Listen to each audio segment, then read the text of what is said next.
please welcome to a brand new episode of the Voice of Mongolia podcast.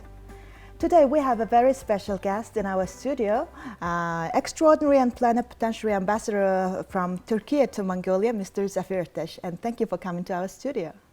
Well, I thank you very much, Ms. Nesma, for hosting me at your program. I also would like to express my heartfelt appreciation to MNB WORLD for giving me the opportunity to talk about the bilateral relations between our two countries. Mm-hmm. The Mongolia and Turkey has a friendly relations from ancient times, but the modern history of diplomatic relations of our two countries began 55 years ago. So could you tell us an overview of current state of diplomatic relations between Mongolia and Turkey? Well, we have established our bilateral relations, diplomatic relations, back in 1969. So, as you rightly said, we are going to celebrate the 55th anniversary this year. We have opened our embassy in Ulaanbaatar in 1996, and Mongolia opened its embassy in Ankara in 1997. Since then, our relations have been developing in every field. We are exchanging bilateral visits, high-level visits, and especially after the COVID pandemic, the relations have gained a new impetus, and we would like to increase it even more. We are enlarging our trade relations, commercial relations, and in every field such as culture, education, science, we are making new strides in our relations. Mm-hmm. In the light of the 55th anniversary discussions by the Ministry of Foreign Affairs, could you outline the planned activities aimed at elevating comprehensive partnership between Mongolia and Turkey to strategic partnership? Yes, we have a comprehensive partnership between our two countries. But there is a political will to elevate the current relations to strategic partnership.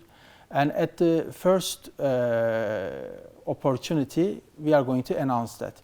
And I am hopeful that it will happen this year, because we are expecting some presidential visits between the two countries in both directions. But other than that, we are also expecting some ministerial visits and also some parliamentary delegations. So we are expecting maybe the Speaker of our Parliament, and also some commissions from the Parliament, such as External Relations Commission and also the National Defense Commission. They are planning to visit Mongolia this year. So within the context of the 55th anniversary, we will have such kind of high-level visits. And during the first instance, at the presidential visit, we are planning to announce that we are elevating our relations from comprehensive partnership to strategic partnership. Turkey is our third neighbor country. That's why our country is assigned special significance to relations it is developing with Republic of Türkiye and has been striving to expand cooperation in all fields. Mongolians can now visit Turkey for 30 days without visa, and also transportation and logistical problems that were faced have been already solved, and increasing trade and investment turnover increased. So what is planned to be done in the future to enhance economic cooperation and further boost trade between the two countries? Yes, actually our commercial relations have expanded in recent years, especially following the COVID pandemic. Before the COVID pandemic, it was at around $38 million in total. By the end of last year, I mean 2022 actually, we have reached $110 million already. I don't have the final figures for last year, 2023 yet, but it will be something around the same level. But this year, we want to expand it even more. What are we planning to do?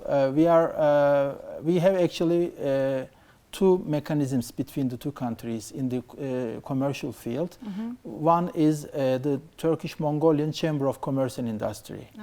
So we have this mechanism, and the other mechanism is between the MNCCI and our External Economic Relations Board, DEİK. It is the Business Council, Turkish-Mongolian Business Council. So within the context of this Business Council, we are planning to organize a Turkish-Mongolian Business Forum. Hopefully we will do it in Ulaanbaatar sometime this year. And I am sure there will be a great participation in this, and it will help us to further expand our trade relations. Other than that, we are also working on organizing a Turkish-Mongolian Tourism Forum. As you know, Mongolia declared 2023, 24 and 25 as the Visit Mongolia years. Therefore, we also have the direct flights of Turkish Airlines. We want to contribute to the efforts of Mongolia to enhance its tourism relations, not only with Turkey, but also with third countries as well. Therefore, we want to do our best in order to contribute to these efforts. And this tourism forum, I hope, will be very instrumental in that regard. Turkey is a very experienced country in tourism field, yeah. Yes, actually, we are attracting over 50 million tourists per year. And we are ready to share our experience and know-how in that area.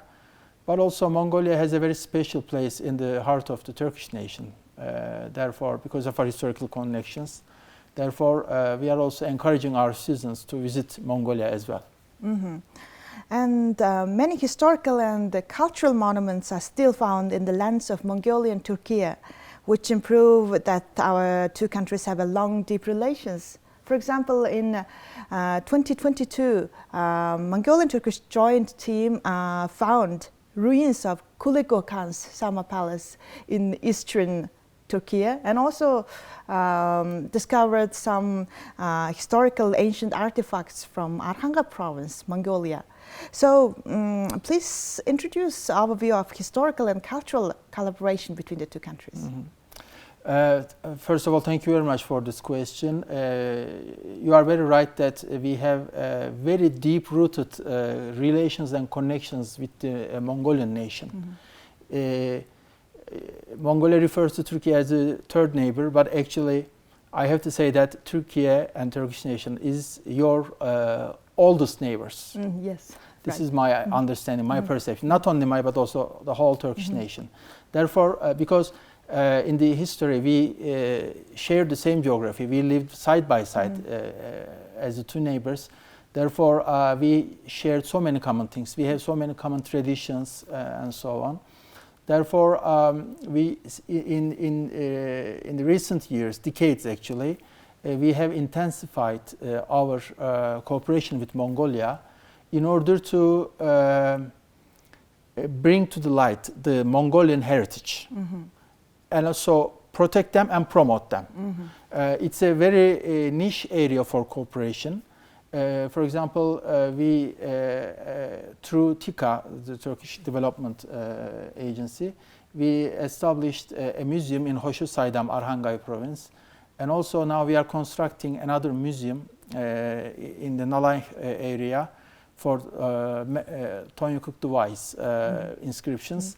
We will continue this cooperation. But actually this traffic is not one way, its traffic is in two directions. As you just mentioned, the archaeologists from both countries, they have discovered the ruins of the summer palace of Kuleku Khan of İlhanlis in the eastern province of Turkey, called Van.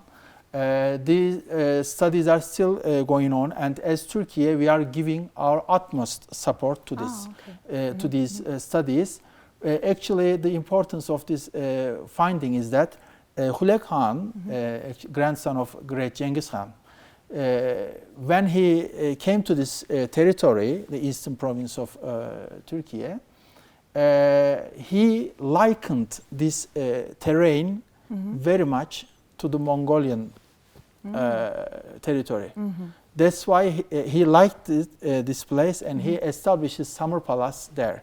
So the archaeologists from our countries, they discovered the ruins of this summer palace 1.5 years ago, and as I said, they are still continuing their studies, and they will, I hope, they will find even more artifacts from this area. These artifacts that have already been found are very similar to those that were found in Harhorin, for example, near Erdenezu Monastery and so on. So there are so many similarities. So these archaeological and cultural areas are, as I said, very popular and important areas in which we should give more support, and we should enhance our cooperation. And also it might be a good tourism site. Exactly. They have also tourism aspects and economic aspects as well.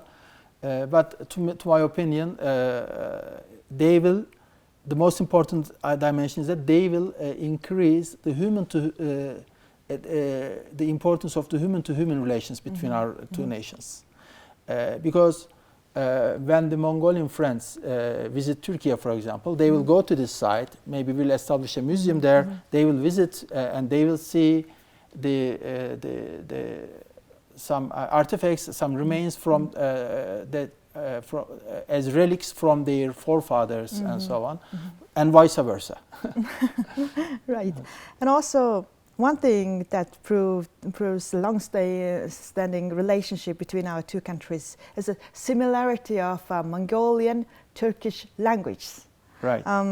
There are many words with the same pronunciation and same meaning in Turkish and Mongolian. So in your discussion of linguistic similarities between Mongolian and Turkish, particularly in words like lion, arslan, queen, hatun, and chair, sandal, and so many other words.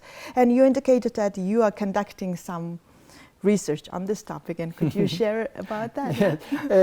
But first of all, let me just confess that I am not a linguist, but I am curious about these connections, actually.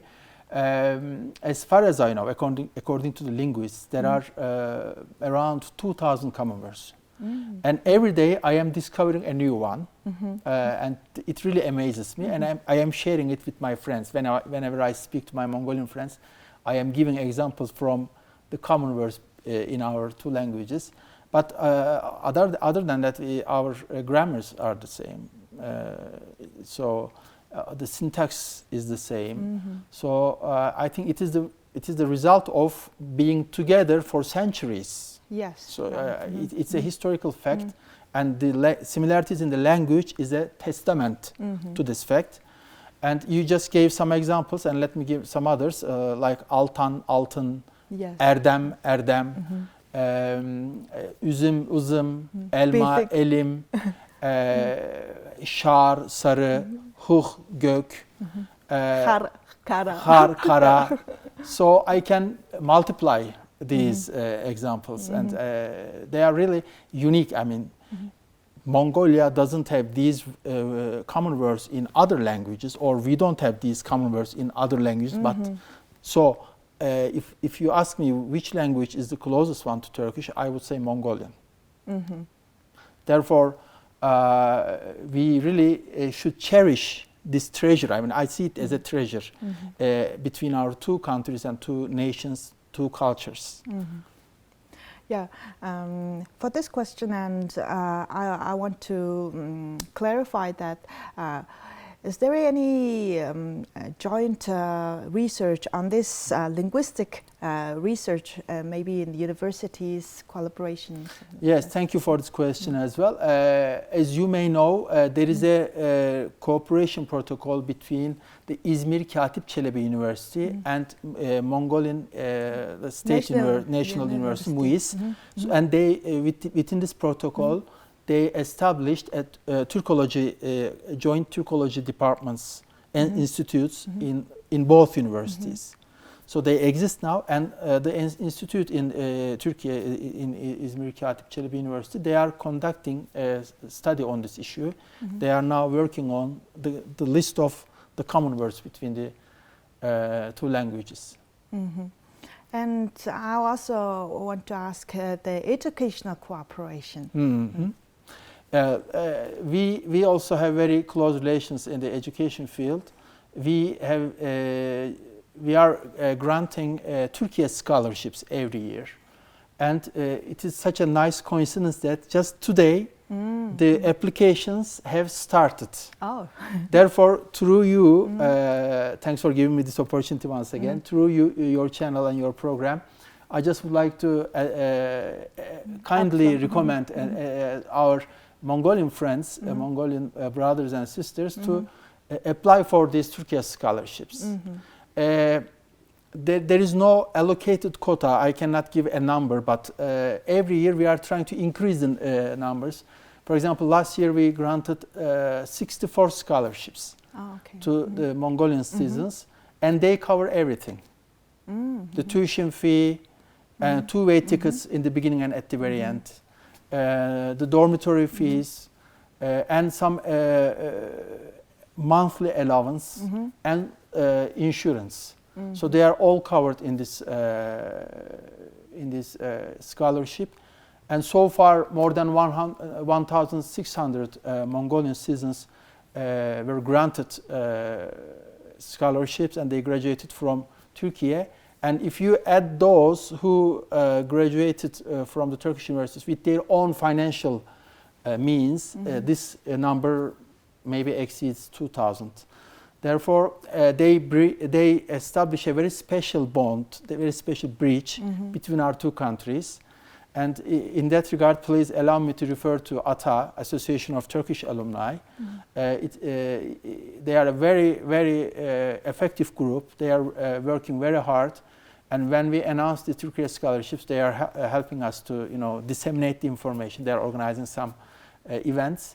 So again, I would just kindly recommend everybody to follow our social media accounts for the info for application to the scholarships.